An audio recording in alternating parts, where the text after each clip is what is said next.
So week 1 is over and it was nothing like we all imagined. However, the season ain't over yet.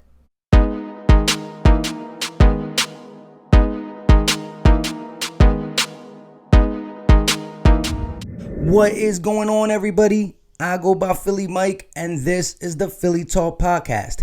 If you are new to the channel and love talking Philly sports every single day, the good, the bad, and the ugly, hit that subscribe button and make sure you turn on post notifications so you know when I go live or drop some content. On that note, yes, yesterday was a demoralizing loss.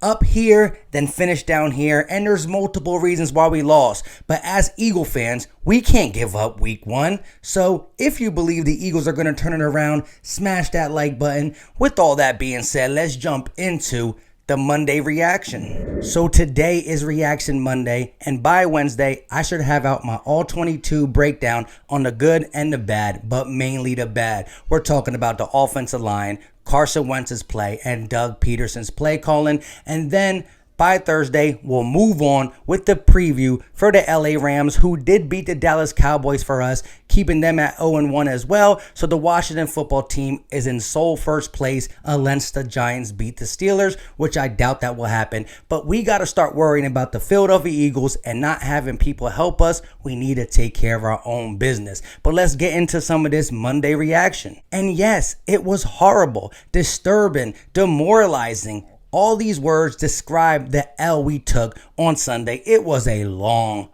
day. But the next day, after not being able to sleep, I hear about fire Doug. Carson Wentz is not the guy. I mean, that's a little overboard.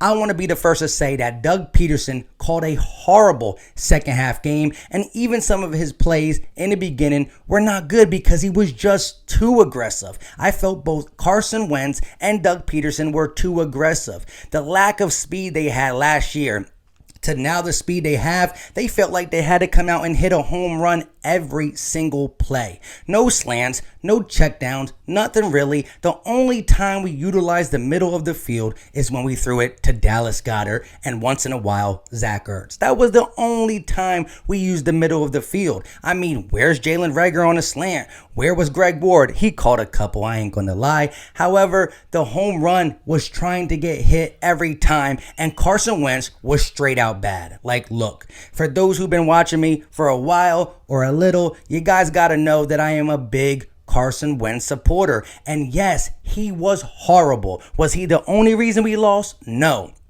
2 things can be true. 3 things could honestly be true. The offensive line could be horrendous, and the quarterback play could be horrendous as well. I mean, they go hand in hand, but they both could be horrendous. He held the ball too long, hurt the offensive line. They let people come in too quick, hurt the quarterback. Both of them play bad, and there's no excuse for either one of them because 8 sacks is unexcusable, and the way he performed in the second half, not being able to overcome anything and taking the sacks that he were taking in year 5 is unexplainable. I mean, Doug Pederson goes to the podium and they ask the same question they've been asking for 5 years. Will Carson ever learn when to get rid of the ball and how to throw the ball away and not take the sack? The unnecessary sack? And Doug always says we're continuously working on him with that. It's a fine line. And I understand it's a fine line because some of Carson's best plays is on a sack that he breaks out of and completes it for 35 yards. I understand that. And I don't necessarily want him to stop doing that. But there got to be a clock in his head. He got to know what defender's coming, where he's coming, where we're at on the field, and also the flow of the game. If we're winning and we're moving and it doesn't matter, it's okay. On 3rd and 10, take the sack, try to break it out because throwing the ball away on 3rd and 10 means nothing. But on 1st down, throw it away. 2nd down, throw it away. And if you are in field goal range, don't go back 10 or 13 yards. You're in year 5. I know you know this.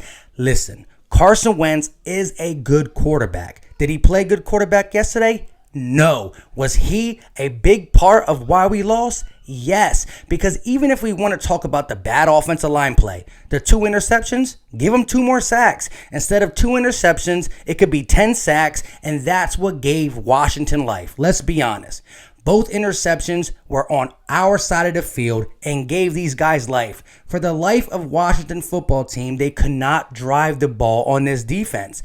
Every time they scored a touchdown or a field goal, it was off a fumble, an interception. They had a momentum, and they moved down the field a little bit. I mean, the passes were there to be made when Carson had the little bit of time he had. It was just off timing. Either Carson Wentz was off or the receiver timing was off, but everything was off. And Doug Pederson, along with Carson Wentz, was trying to do too much.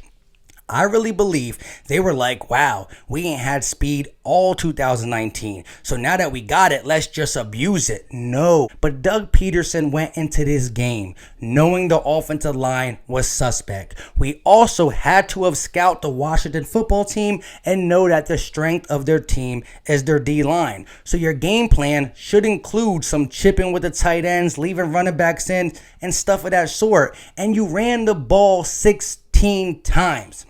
I mean, the Washington football team were not running the ball well against the Eagles. Not really, but they continued to run the ball. I think they had 27 rush attempts. We had 16 rush attempts. We were leading the game for 3.5 quarters. Forget the 17-0 lead late in the second. Forget that. For 3.5 quarters, we were leading the ball game. 3.5 quarters, we were winning, and we ran the ball 16 times. I mean, Corey Clement, Boston Scott really weren't getting the job done. I think we averaged 3.9 yards per carry, but we only ran the ball 16 times. Some of these runs make the defense second guess, pinning their ears back and coming after Carson Wentz. But we have a lead and we continue to drop back. There were times where we passed the ball 4 straight times, and that's not going to work. It makes the defensive line feel like they're going to keep passing, we're going to keep rushing. There's no change up. But when Doug was asked about the run game and the lack of it, he said we got to fix it. How can we fix something that wasn't there? 16 attempts is not good enough, especially when you're winning. We tend to forget that we were third in the NFL in 2017, the Super Bowl run. We were third in rushing. We didn't have a 1,000-yard receiver because we had a pretty good committee. Now, yesterday, Scott, Clement, not too good, but you got to run the ball, especially with a lead. It's as simple as that. It keeps the defensive line a little bit of guessing, just a little bit. However, the game we played was bad in all assets, and I'm not going to make excuses for Carson Wentz, Doug Pederson, or this offensive line. They all played horrible. But for the reactions to be, fire Doug Pederson, who's going to be our coach for this year? Get rid of Carson Wentz. Is Jalen Hurts really ready to play? They had him inactive.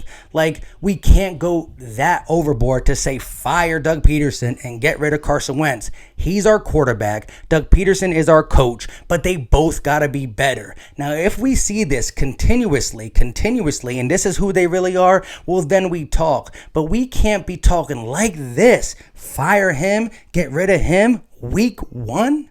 We're talking about week 1. We got to relax. It was a horrible performance by Doug, Carson, and the O-line. But we will get it better against the LA Rams. It got to be better. I think there's things there that we can go off of, meaning pretty much the whole first half on offense and defense, but throw away everything we did in the second half. Like I said, today's just Monday reactions, and Wednesday I will have my all 22, the good, but mainly the bad. But like I said, the lack of preseason is the only thing I'm going to hold my hat on. Carson Wentz was horrible. The O-line was horrible. Doug Pederson was horrible, but they're not fireable after week 1. But Carson Wentz has to be better. Being in year 5, he has to prove this year that he can get us and win the playoffs. But we got to be a little bit healthy on this team. But I'm done with the excuses, and I believe we're going to see Carson Wentz rise to the occasion and play good, because it's in his blood to play good. It just wasn't on week 1. Until next time, let me know your comments in the comment section. How did you feel about the whole game? Give me your total reaction. The bad, the good, the ugly. Let me know how you feel, and we'll break it down Tuesday and Wednesday a little bit more in-depth play about this game. And then by Thursday, we move on to the LA Rams. Until next time, you know what time it is. We out.